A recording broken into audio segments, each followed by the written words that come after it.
Welcome back to the workshop. Today we're going to get started on the finishing process for the large oak bowl. And I'm hoping, fingers crossed, that the process I have chosen will blend this spalted sapwood a little bit more and make it look a bit more even. There is another step I still have to do, but I thought I'd wait, and I'll explain that when we flip it over. The process is very simple. It is concentrated tea applied to the entire surface. Then I have a vinegar and iron solution, which is known as iron acetate, which will go on top of that while it's still damp and will convert the wood to a blackened color. So that's called ebonizing, and we're going to cross our fingers now and hope for the best. This is what I chose to do because I am not happy with the color of the sapwood for my interpretation of this creation. So I'm going to go through the process. Not sure if we'll get a chance to edit this out or not, but it's nothing more than brushing on the tea.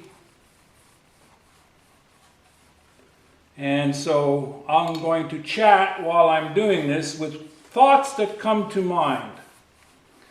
So if this piece of wood were all one color, or if the sapwood were more balanced, there's a good likelihood that I would have just used a natural oil and wax finish.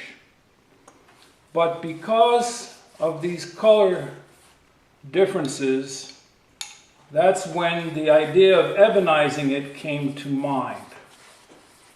Now, the end grain will take more than the long grain.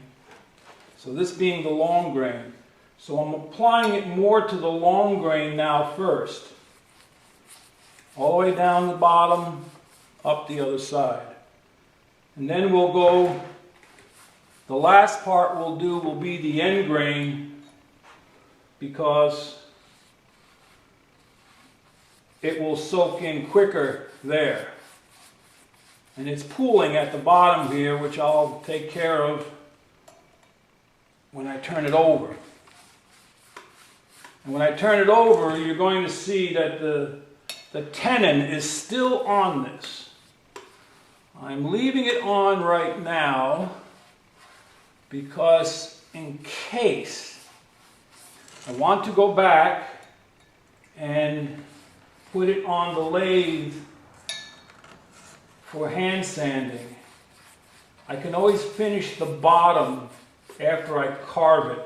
I'm going to be carving the bottom on this. So here I'm starting to apply up to the end grain over here, and it's soaking in just like a sponge. You want to make sure you get enough on it so that this is evenly damp.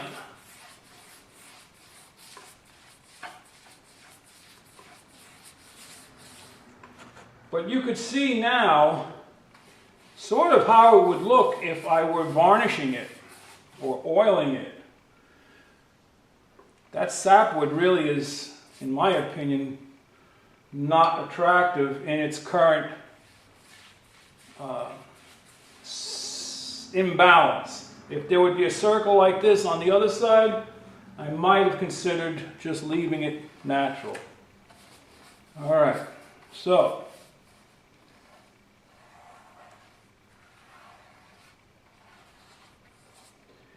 I have paper towels here that I'll use to dab it off, but you got to be careful with paper towel when finishing.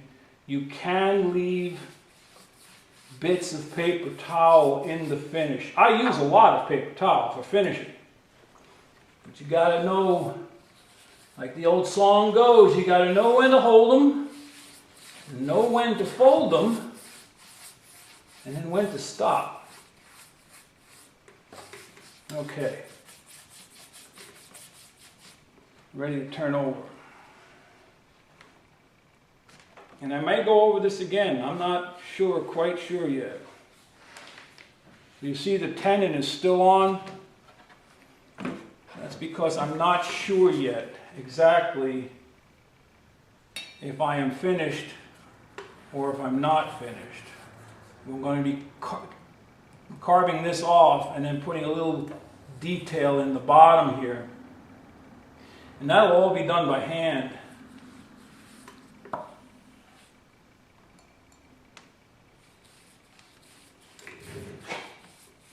I mentioned in the last video how important it is to do proper preparation on your wood turnings. And it goes for other woodworking as well. Furniture, cabinets, doors, windows, trim.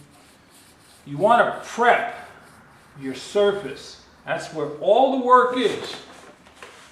You want to prep it.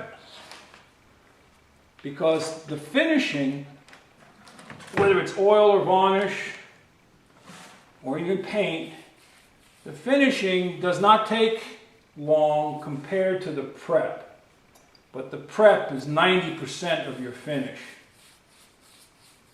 I mean, you still have to know what you're doing with the finish.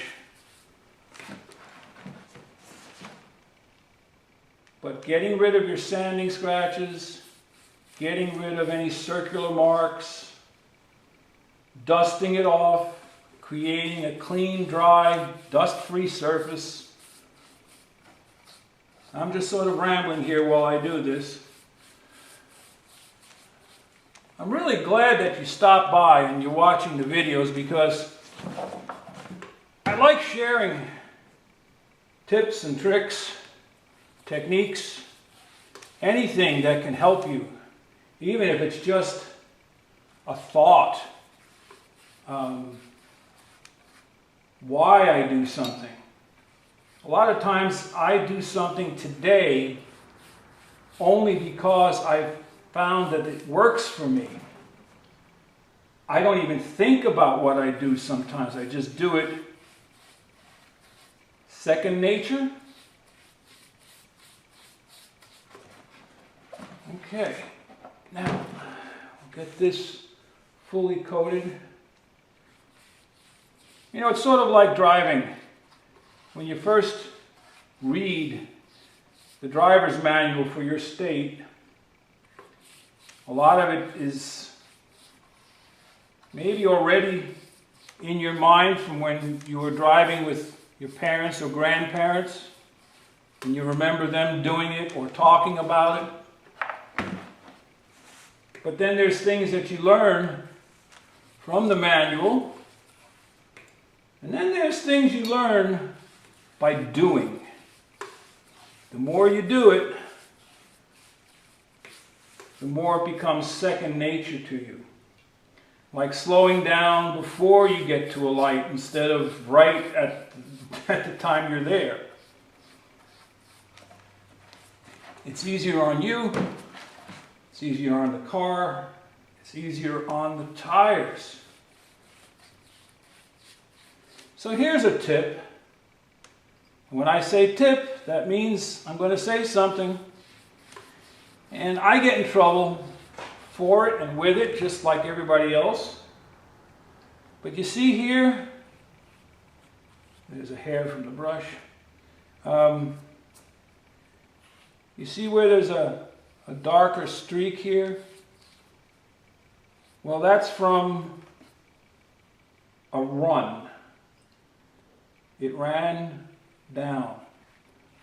So I need to go back over that a few times now to make sure that I have enough of the tea on there to match how much got stuck in the run. Because the run will always end up being darker. Same thing goes for when you're oiling something. When there's a run, the run is going to be finished differently. So you want to try not to have runs. It would be nice on something this big to have a sprayer, but we're going to go with this because everybody can do it this way. So here, once again, I'm back on the end grain. I'll start up here, but I don't want to run, so I'll go all the way through.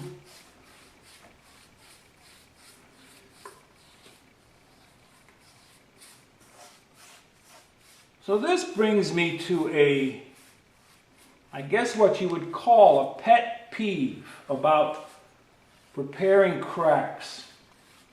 This bowl has a couple of fine hairline cracks in one of the end grains. It's because that was the log end.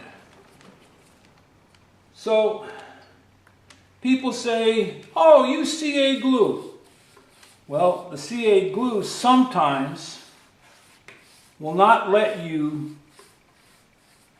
do the finishing process you've decided to use. It will either be darker or lighter. See that squiggly line is sort of going away? So I believe it's this end. Yeah, see there's a couple of cracks in here. I did not put anything in those cracks. They're going to stay that way because I want the tea to go in there and I want the ebonizing solution to go in there. Get rid of that hair from the brush. Okay, so now we've got tea on virtually every aspect of the bowl. I'm going to be carving the base, so I'm not worried about that, but I am worried about this faulted section. I want to make sure there's plenty of tea on that. All right, we'll turn it back over. And we'll give it one more coat on the inside. Real quick one. Flat grain first, on the edge. Make sure you got enough on the edge.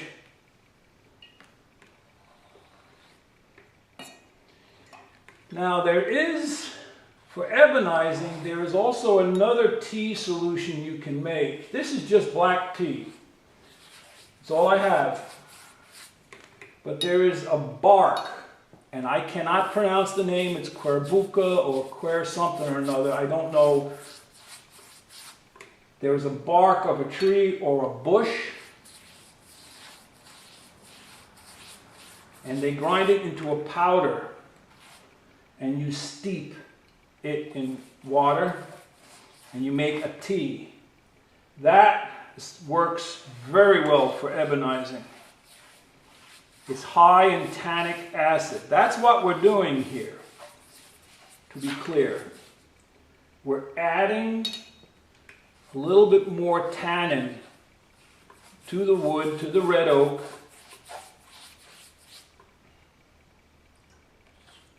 so that when I put the iron acetate, which is vinegar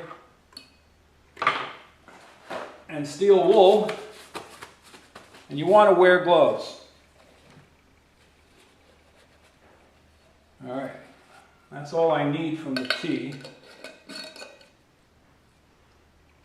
So now what I'm going to do is I'm not going to wipe, but I'm going to dab off the excess liquid. I don't want to wipe it because I don't want to add any sort of fibers from the paper towel. I just want to get the excess off.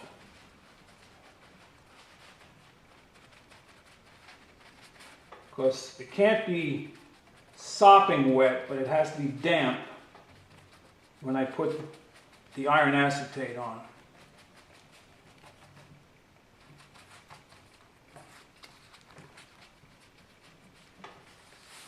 Okay, see what the other side looks like.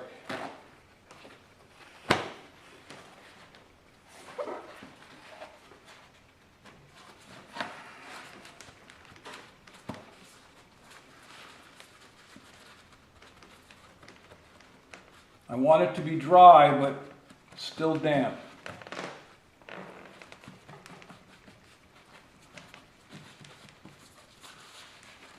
And that's another reason to wear gloves. Your hands have oil and acid both. And so by wearing gloves, you won't leave fingerprints.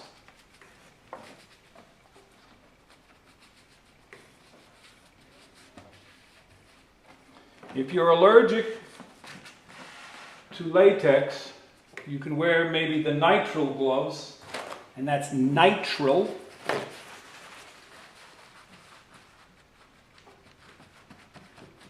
I know some people are allergic to latex. All right, so there we go on that.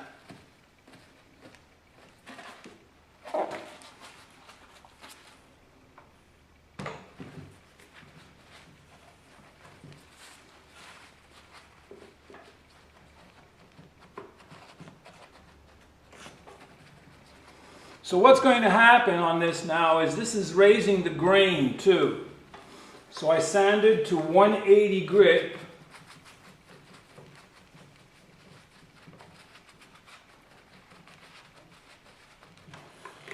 And after the iron acetate dries the first time, I might have to sand it a little bit with 240 and then apply the iron acetate again without the T.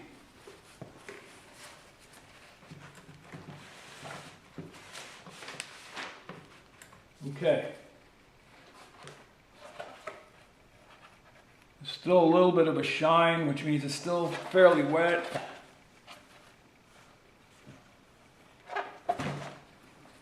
Just want to make sure we got all the excess dabbed off.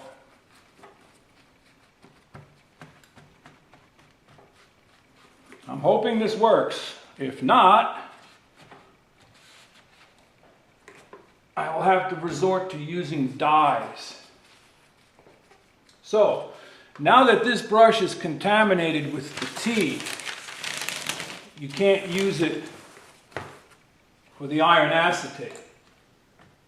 So what I'll be doing is making an applicator up using paper towel. I'll fold it again, fold it a third time, and I have an applicator.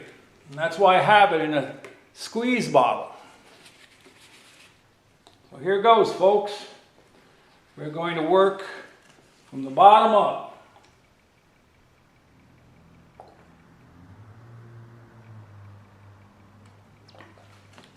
Look at that.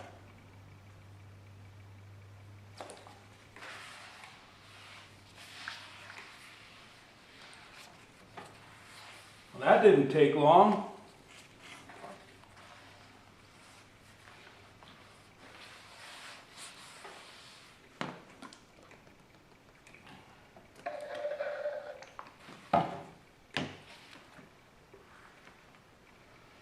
And I'm really soaking it because I want to make sure it gets in every pore.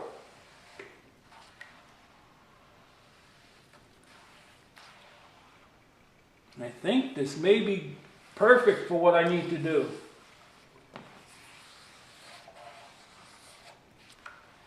And like I said before, I don't like wiping things with the paper towel. So I'm sort of using it like a squeegee.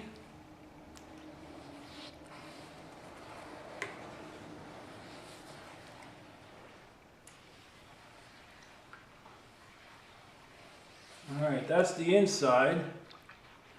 I want to make sure it's got plenty on before I flip it over. I bet you it's going to have gone all the way through in some spots.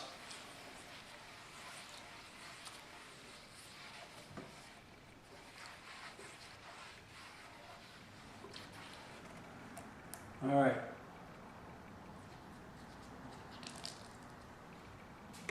I'm going to mop up that excess so that when I turn it over, it doesn't roll all over the place here.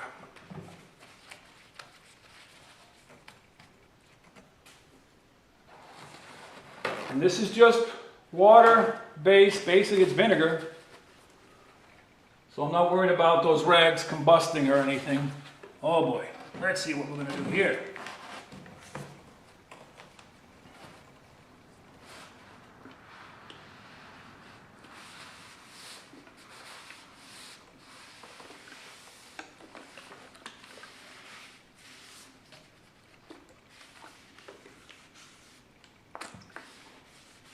See those runs? Boy, a spray would have been nice. Oh well, we got what we got. That's all we got.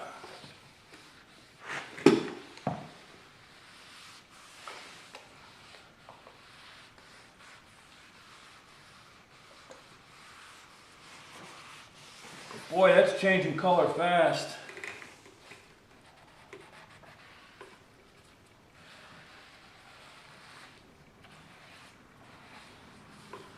Changing color real fast.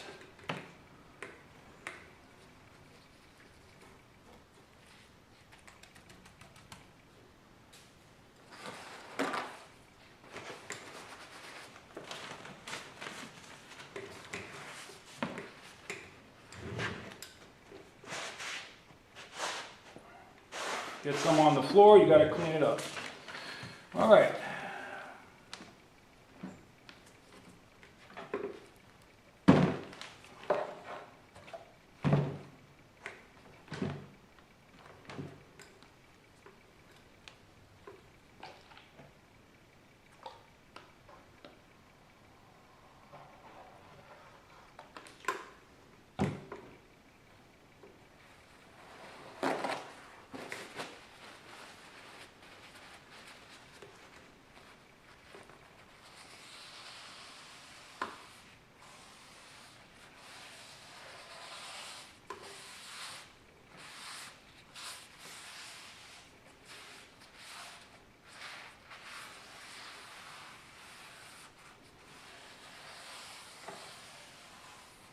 Okay, we got a lot of dead air right now because I'm not talking. I'm not saying much of anything.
I'm fairly happy with the way the sapwood has darkened. The heartwood and the end grain is much darker. So this will probably be a really good candidate for some color. Some red, some yellow, added in some of these. It'll highlight some of the other areas. See, like right in here, the grain is almost like it's not even taking. I don't know if you can see that. Can you see that here? It's like this, the grain is not even accepting the iron acetate solution up here as well. Almost like the spalting has created a barrier. You see that? I mean, it's pretty interesting. We'll have to see what it looks like when it's dry.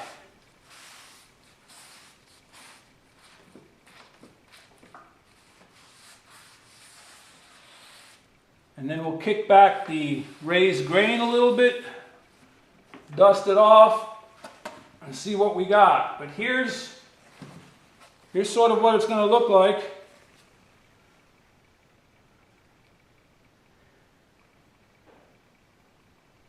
Tea solution with iron acetate solution on top of it, and the sapwood has blended to a more acceptable tone.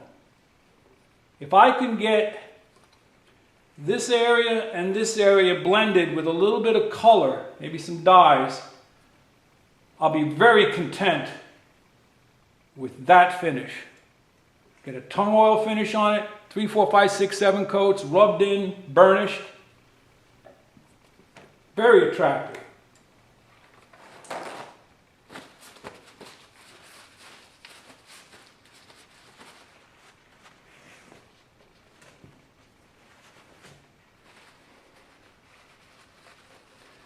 So what do you think, everybody?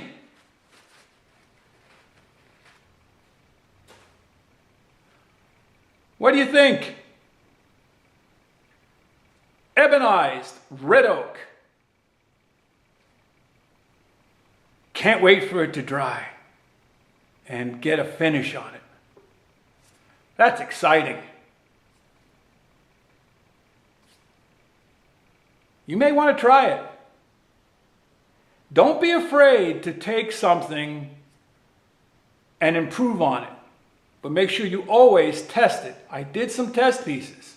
I kind of know what's going to happen, but that's amazing. That is amazing.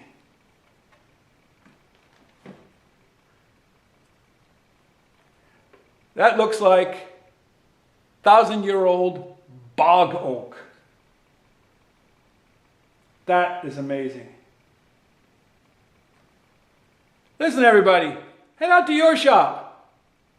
Go make some shavings. And then ebonize. Walter out.